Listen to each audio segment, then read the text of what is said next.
बिस्मिल्लाहिर्रहमानिर्रहीम। अस्सलामुअलैकुम। मैं हूं मोहम्मद फ़हीम। खैबर पख्तूनख्वा की काबीना बिलाखिर तश्कील पा गई, लेकिन ये काबीना इतनी आसानी से नहीं बनी जिस तरह से बताया जा रहा था। और आखिरी वक्त में बिल्कुल लास्ट मोमेंट में एक बहुत बड़ी तब्दीली की गई है काबीना के अंदर।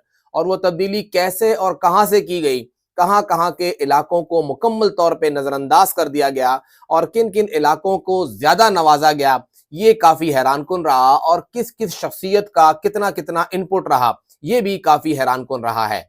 जो खैबर पख्तूनख्वा की काबीना फाइनल हुई थी उसके टोटल 12 मेंबरान थे, 10 वज़रा, एक मुशीर, एक मुआविन खसूसी।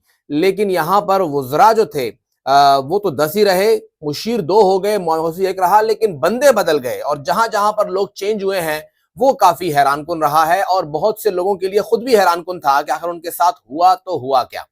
जो 10 वज़रा पहले फाइनल हुए थे और एक मुशीर जो फाइनल हुआ था और एक खसूसी, तकरीबन उसके अंदर 4-5 लोग तो वही रहे हैं, लेकिन जो चेंज हुए हैं वो काफी हैरानकुन है। और उसके अंदर सबसे पहली चीज ये आई है कि जो पिछली फहरिस्त फाइनल हुई थी उसके अंदर मुराद सईद साहब का इंतहाई कलीदी किरदार था।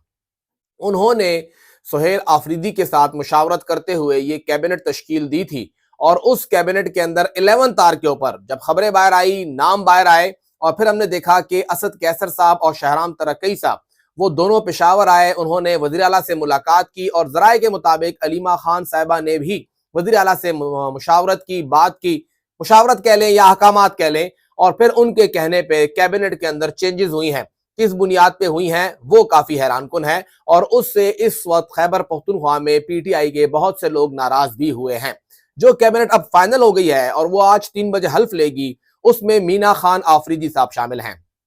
ये नाम पहले भी था, अभी भी है, तो किसी को कोई एतराज नहीं है।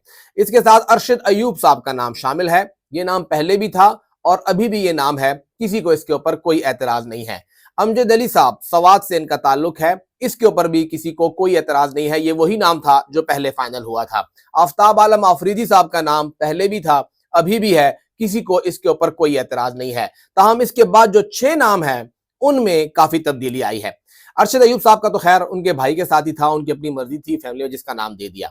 फजल शकूर खान साहब का नाम सामने आया है। फजल शकूर साहब का नाम उस फहरिस्त में नहीं था जो इससे पहले थी, बल्कि आरिफ अहमद दई साहब का नाम था।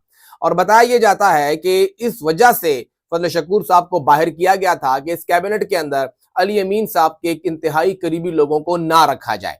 लेकिन इन मेंबरान ने, जो आगे नाम आने वालों ने, वादे करके दिया कि हम किसी अली अमीन या सुहेल आफरीदी के बंदे नहीं हैं, हम पीटीआई के साथ हैं। अगर ये आपकी सोच है तो आप तक सही। लेकिन जब कुछ लोगों ने इस कैबिनेट को चेंज करना चाहा तो फिर सुहेल आफरीदी कहा कि जी मैं इनको क्यों नाराज करूं, इन्हें भी साथ शामिल कर लेता हूं। तो उन्होंने एक मुराद सईद की इसके अंदर शायद उनको नाराजगी सामने आए, बाकी सबको उन्होंने खुश किया है कि जितने लोग भी हैं कोई मुझसे नाराज ना हो। तो फजल शकूर साहब जो कि अली अमीन साहब के उनके काफी अच्छे मरासिम रहे हैं, उन्हें शामिल किया गया है। आरिफ अहमद दई साहब का नाम दोबारा ड्रॉप हो गया है। खलीकुर रहमान साहब, उनका नाम भी ड्रॉप था कि जी उनके जो कारोबार है वो जहां पे वो काम करते हैं, जिनके साथ काम करते हैं, उस बुनियाद पर उन्हें निकाला गया था। और साथ ही उनका अली अमीन के साथ भी काफी अच्छा ताल्लुक था। तो 11 तार के ऊपर अब उनको भी वापस लाया गया है। इदरीस साहब को ड्रॉप कर दिया गया कि नहीं जी, हम उनको भी खफा नहीं करते हैं, उनके साथ भी ताल्लुकात बेहतर रहने चाहिए। तो खलीक साहब जो हैं वो भी कैबिनेट का हिस्सा होंगे, उन्हें भी लाया गया है। रियाज खान साहब को कैबिनेट में शामिल किया गया था क्योंकि रियाज खान साहब का जो नाम था वो दिया था जुनैद अकबर साहब ने। लेकिन बैरिस्टर गौहर साहब ने यहाँ पे एक ये कमाल किया कि उन्होंने सैयद फखर जहां साहब को भी शामिल करवा दिया। 3 बुनेर के एमपीएज हैं, उनमें से 2 जो हैं वो सूबाई वजीर होंगे, ना मुआविन ना मुशीर, दोनों वजीर होंगे। और रियाज साहब जो हैं वो जुनैद अकबर साहब, जबकि सैयद फखर जहां साहब उन्हें बैरिस्टर गौहर लेकर आए। फखर जहां साहब के ऊपर भी यही गिला था कि जी वो तो अली अमीन की टीम का बंदा है। तो उन्होंने वाजे किया कि मैं किसी की टीम का बंदा नहीं हूं, काम किया है, काम आपके सामने है, स्पोर्ट्स डिपार्टमेंट था, सब कुछ आपने देख लिया है। तो उन्हें भी इसलिए शामिल किया गया कि फिर ठीक है इनको शामिल कर ले, क्या मसला हो सकता है जब औरों को शामिल किया जा रहा है। और इसके बाद 2 नाम, आकिबुल्ला और फैसल खान तरक्की, ये दोनों कैबिनेट में नहीं थे। और जो फहरिस्त गई है उसमें इनका नाम 9वें और 10वें नंबर पर है, जो ये वाजे भी करता है कि ये नाम तो बाद में डाले गए हैं, आखिर में फहरिस्त चेंज की गई है। इन दोनों को शामिल करने के लिए इन दोनों के भाई जो थे वो आए, वो बैठे इससे पहले उनकी 2-3 मुलाकातें हुई थी वज़ीर आला के साथ और उनको सीएम साहब ने कहा था कि बेफिक्र रहें, अल्लाह खैर करेगा। लेकिन कल जब उन्हें मालूम हुआ कि अल्लाह ने तो खैर ही कर दिया है, तो उन्होंने कहा कि नहीं भाई, अल्लाह ने तो खैर कर दिया है, अब आपके हाथ में है, आपने मामला सुधारना है। और फिर वही हुआ कि आखिरी वक्त तक जब तक समरी नहीं गई, उन्होंने मेक श्योर किया कि उनके भाइयों के नाम शामिल हों। उन्होंने अपने भाइयों के नाम शामिल किए और उनको आगे बढ़ाया और वो भी आगे गए। इसके साथ साथ ताज मोहम्मद तरन साहब का नाम भी सामने आ गया, उन्हें भी शामिल किया गया है। बडग्राम से काफी इन्फ्लुएंशियल हैं, कंस्ट्रक्शन के हवाले से इनका काफी बड़ा नाम है और खैबर पख्तूनख्वा के नॉर्दर्न एरियाज के बहुत से ठेकों के अंदर इनका काफी ठीक ठाक एक्सपीरियंस रहा है, तो इनकी ये साइड भी काफी कवर है। तो रियाज साहब और ताज मोहम्मद तरन साहब, इनमें से किसी एक को CNW और किसी एक को पब्लिक हेल्थ इंजीनियरिंग का इम्कान है कि वो इनको दिया जाए, क्योंकि इसके अंदर का काफी एक्सपीरियंस है। अब इस कैबिनेट के अंदर हुआ है तो हुआ क्या है, जो कि गिला है या बहुत से लोग नाराजगी का इजहार कर रहे हैं। पहला जो एक गिला आया है वो आया है अली मोहम्मद खान साहब की जानिब से। मर्दान सूबे का दूसरा बड़ा जिला है। बुनेर से 2, कोहाट से 2, शफी जान साहब भी कोहाट से हैं, आफ्ताब आलम साहब भी कोहाट से हैं, सवाबी से भी 2। सवाबी के 5 MPA, 2 MNA PTI के हैं। कोहाट के 3 MPA, 1 MNA PTI का है। बुनेर का 3 MPA और 1 MNA कोहाट का बुनेर का है, PTI का है। अब यहां पे तो ठीक है, ये मेंबरान तो आ गए। मर्दान के अंदर 8 MPA, 3 MNA हैं, लेकिन किसी को शामिल नहीं किया गया। ये एक शिकवा किया है अली मोहम्मद खान साहब ने कि आप जरा इस जिले का भी हिस्सा देखें कि क्या हिसाब किताब है। दीर के अंदर अपर और लोअर दीर में 8 MPAs हैं, 3 MNAs हैं। एक जिले में 5 MPA और 2 MNA हैं, दूसरे में 3 MP है और 1 MNA है। सारा PTI ने क्लीन स्वीप किया है, एक भी मेंबर वहां से शामिल नहीं किया गया है, उसे भी इग्नोर किया गया है। फिर देखिए कि जो सवात है, जहां से 8 MPA, 3 MNA आए हैं, क्लीन स्वीप हुआ है। साबिक वजीर आला को वहां पे हराया गया है और बड़ी लीड से हराया गया है मुखालिफिन को। जो कुछ वहां पे हो रहा था, इसके बावजूद सिर्फ एक मेंबर वहां से आया है। कोहाट और उनकी रिप्रेजेंटेशन है, उसको देखा जाए तो फिर कबायली अजला में कोई भी नहीं है। पूरे कबायली अजला से सिर्फ वजीर आला खुद ही हैं और किसी को मौका नहीं मिला। ना वजीरिस्तान से कोई आया, नॉर्थ से, साउथ से, ना कुरम से, ना औरंगजेई से, बाजौर से, मोहम्मद से, खैबर से, किसी को भी कोई भी जगह नहीं दी गई है। एबटाबाद की इस काबीना के अंदर कोई जगह नहीं है, वहां से भी 5 MPAs और उनके साथ 2 MNAs हैं गालबन जो एबटाबाद से आए हैं। मानसेरा का भी यही सूरत हाल है, मानसेरा से भी जो मेंबराने सूबाई असम्बली हैं वो भी वहां से आए हैं और एक बड़ी तादाद में वहां से आए हैं। 5 MPAs वहां से भी जीते हैं PTI ने। अब यहाँ पे इतना क्लीन स्वीप होने के बाद मानसेरा से सिर्फ स्पीकर साहब ही रह गए हैं, एबटाबाद भी इग्नोर हो गया। कहा जा रहा है कि अगली कैबिनेट, अगली कैबिनेट, अगली कैबिनेट। कैबिनेट के अंदर से यहाँ से लोग उठे हैं। अलीमा बाजी, उन्होंने बेसिकली 11th आवर के ऊपर ये पूरी कैबिनेट चेंज कराई है और ये कहा है कि जी इन इन लोगों को शामिल करना है।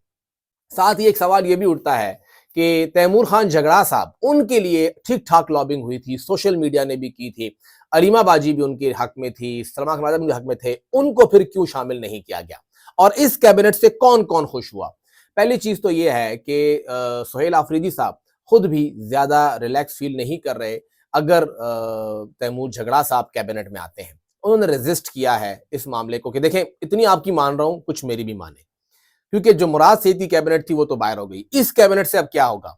अलीमा बाजी खुश, पूरी पंजाब की लॉबी खुश कि हाँ जी, आपने हमारे कहने पे 2 भाइयों के 2 भाई शामिल कर लिए हैं, बेहतरीन काम हो गया। चेयरमैन साहब खुश क्योंकि उन्होंने अपना बंदा अंदर करा लिया। अली अमीन साहब खुश क्योंकि उनके 3-4 करीबी साथी हैं वो भी कैबिनेट के अंदर आ गए हैं। और सोशल मीडिया भी खुश कि देखें जी, इनकलाबी हमने एक कैबिनेट बना दी है। गो के वही कैबिनेट है जो कि अली अमीन की भी थी, लेकिन हो सकता है कि इनकलाबी हो, बहुत सी चीजें होती है वो हमें नजर नहीं आती। हो सकता है मुजम्मिल असलम जो है वो एक नए रंग के साथ काम को शुरू करें, मुख्तलिफ हो। मीना खान आफरीदी एक नए रंग के साथ काम शुरू करें। अरशद अयूब, अमजद अली, आफ्ताब आलम, फजल शकूर, खलीकुर रहमान, फखर जहां, आकिबुल्ला, फैसल तरकई, ये सब के सब वो हैं जो कि अली अमीन की कैबिनेट के थे। मजीद इनकलाब कैसे लेकर आएंगे ये तो वक्त ही बताएगा, लेकिन सोशल मीडिया खुश है कि देखें जी, बहुत ही बेहतरीन कैबिनेट बनी है, इसके अंदर कोई मसला नहीं है। पूरा बनू डिवीजन, आपके बनू से MPAs हैं, आपके लकी मरवत से MPAs हैं, नॉर्थ वजीरिस्तान से हैं, ये पूरा डिवीजन इग्नोर है। आपका DI खान डिवीजन, डेरा इस्माइल खान, साउथ वजीरिस्तान अपर, साउथ वजीरिस्तान लोअर, टांक, सारा इग्नोर है। लेकिन कहा जा रहा है कि बहुत ही बेहतरीन कैबिनेट है। और जो साबिर शाकिर साहब ने कहा था कि सुहेल आफरीदी साहब को फ्री हैंडल दे दिया गया है, तो बिल्कुल ऐसा ही है, फ्री हैंडल दिया गया है, फ्री हैंड तो नहीं मिल सका है, क्योंकि फ्री हैंड तो उन्हीं के पास है जिन्होंने कैबिनेट बनाई है। सुहेल आफरीदी साहब, जारी बात, उन्होंने कुर्सी चलानी है, काम चलाना है, तो सबको खुश कर रहे हैं। मुराद सईद का इसके ऊपर अब क्या होगा, ये जानना जरूरी है। मुराद सईद का क्या रिएक्शन होगा, क्या वो खुश होंगे, या फिर जो कुछ हुआ है इसके ऊपर कहीं ना कहीं उनकी नाराजगी भी सामने आएगी, क्योंकि पूरी डायमेंशन ही अजीब सी है। आपने साउथ के, पूरे साउथ के सिर्फ पहले जिले से 2 लोग ले लिए, बाकी सारे जिले इंक्लूडिंग ट्राइबल डिस्ट्रिक्ट आपने सारा इग्नोर कर दिया।